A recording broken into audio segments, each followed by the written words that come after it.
Само неколку дена пред регулаторна да ја објави новата цена на струјата, државните електрани се удрија на штедење.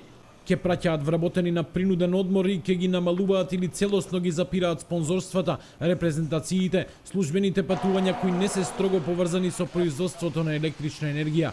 Од ЕСМ велат дека на неопходен минимум е сведена исплатата на прековремени работни часови, додека законската дневница за патување се исплаќа во половина износ.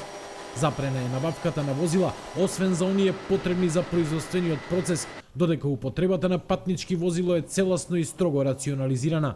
ЕСМ воведе мерки на штедење со цел намалување на трошоците во услови на енергетска криза. Мерките се насочени во правец на намалување на непродуктивните трошоци и реализација на производствениот процес со вложување што помалку материјални и човечки ресурси. Од тие причини, во тек е постапка на утврдување на работни места кои не се неопходни за производство на електрична енергија во одреден временски период. Извршителите на утврдените работни места ќе бидат упатени на принуден одмор не подолго 3 месеци, согласно Законот за работни односи, со исплата на 70% од платата.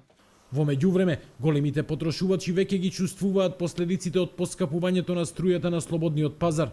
Бизнисмените се жалат дека компаниите од кои купуваат струја еднострано им ги раскинуваат договорите, а од универзалниот снабдувач добиваат неколкукратно повисоки сметки за потрошена електрична енергија. Слично е и кај општините. Општина Гевгелија, која за своите институции и уличното осветлување плаќала по околу 8.000 евра месечно, сега од Евана Хоум добила фактура од над 50.000 евра само за уличното осветлување. Предходно и општина Велес се пожали дека го има истиот проблем.